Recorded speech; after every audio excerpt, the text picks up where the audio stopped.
Do you ever get weird vibes from somebody? You have a feeling that they're not acting right towards you, like they're not being how they normally are, or they're not, or you feel like they switched up on you. It's like, what just happened? I thought we were just vibing, we were cool, and then now you just switched up on me.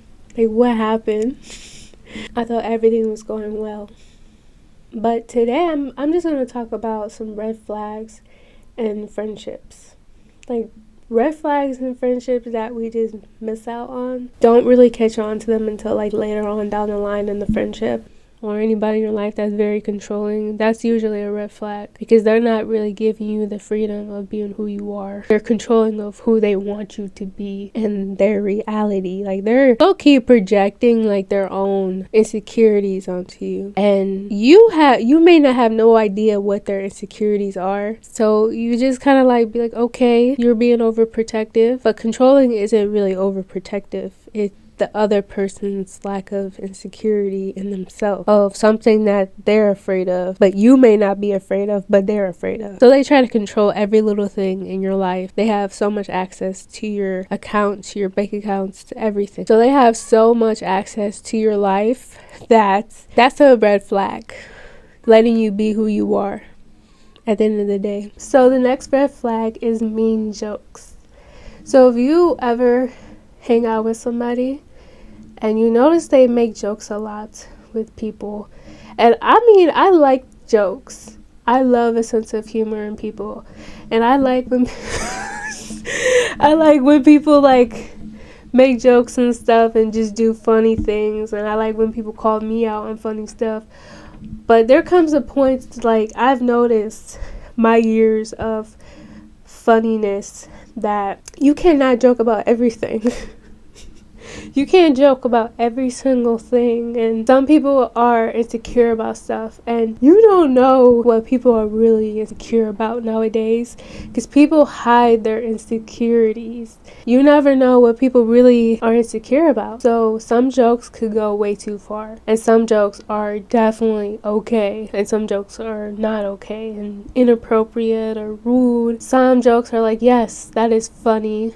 Your friend makes a lot of jokes that offend you. You have every right to say how that makes you feel. Because if you don't say how it makes you feel, it's going to get bottled up inside. And when it gets bottled up inside, it will one day pop out. Like, you would blow up.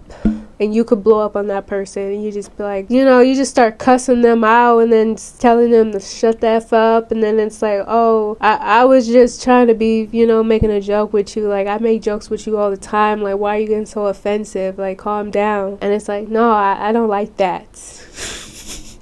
I don't like that joke you made. And it's like, I didn't know you didn't like that joke. And it's like, I didn't like that joke you made. And it's like, sorry.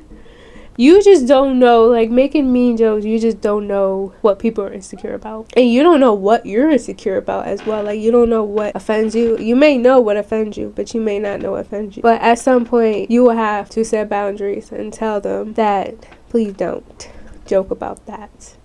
I don't joke about anything about you, so don't joke about anything about me. And sometimes people pick out your insecurities just to make themselves feel better and make themselves feel more relevant than you.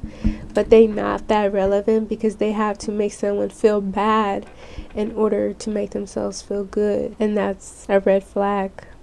And the next red flag is mind games. Mind games is a very rare red flag that I've heard before, but it falls under like manipulation.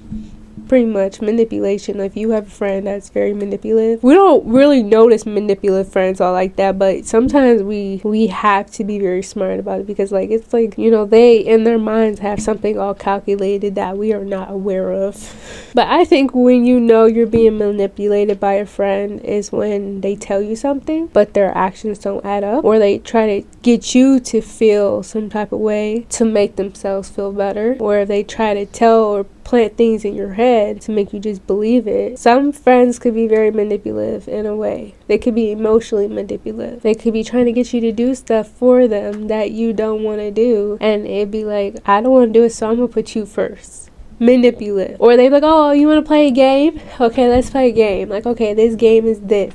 And it's like, what is this game? Like, oh, this game probably will end your life. I don't know. Like, you can't trust everybody. Friends that play mind games are like red flags, because don't play games in my mind. Like, if you're my friend, like, don't sit there and then try to plant stuff in my head, make me feel some type of way to make yourself feel better. Like, no, don't even try to manipulate me. Like, if you're my friend, don't even try to manipulate me. Like, who are you to manipulate me? That's crazy. Like I said before, is gossiping.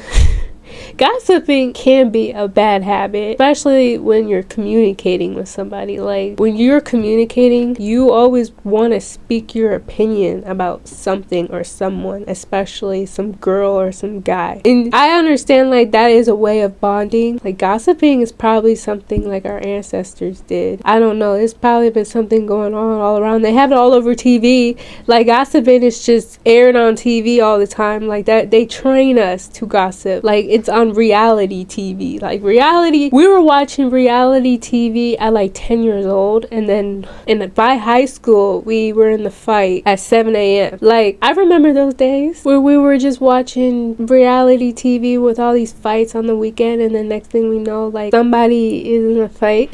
But I don't know. But other than that, like, we just gossip. Like, those, it's just in us. We can definitely control the way we communicate. What I learned about gossiping is that what goes around comes back around. And sometimes what goes around, you just don't know how it makes another person feel or think.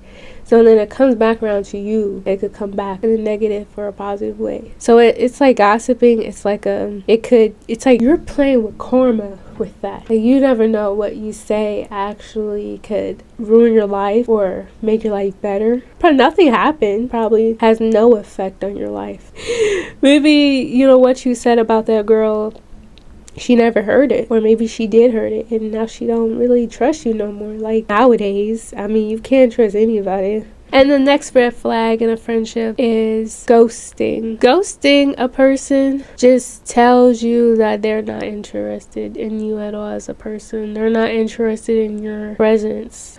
And they're not interested in your being at all, so they ghost you. They're not really satisfied, so it's kind of like, okay, well, don't call me your friend and ghost me. Or anybody who calls you your friend and ghosts you, it's kind of like not your friend. It's a red flag, because you took the time to want to stay connected to me, took the time to talk to me, and then kind of like be like, okay, well, I'm good with you, have a nice day. But it also depends on lifestyles, and also depends on people's communication and emotional styles as well. Like, it depends on how they feel about you from the beginning. Like, if they really saw or felt a deep connection with you, they may keep talking to you. Or if they just felt like they got the information they needed from you, or they got what they wanted from you. They got the information they needed from you. Something changed about them or their lives. And sometimes people just drift away. Yes. That's why people probably go. And sometimes people just lose interest. Like, oh, she's boring, or he's boring, I don't want to talk to her anymore, so I'm just on to the next one. But ghosting really has nothing to do with you. It has something to do with them and how they feel and how they think. Some people are not that emotionally invested in you. But that has nothing to do with you. Like, that's more a reflection on them than it is you. You have more control of how you feel and think and act. You know, you could always block the person, or you could never text them back, or find somebody else to talk to. And if they come back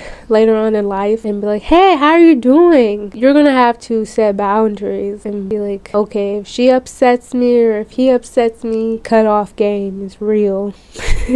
Yeah, it's like, no, you're not gonna come in and out of my life whenever you want to. Either you're gonna stay or you're gonna leave, but you're not gonna come in and out when you want to, especially if like they come back after ghosting me after like 6 months to a year. If I text them, I may have forgot to text them back. There were times where I forgot to text somebody back and it's been a whole year or something like that, and I'd be like, oh my god, I'm so sorry, I forgot to text you back. But it could be the same on their end. They could have forgot to text you back. Damn, it's been a year.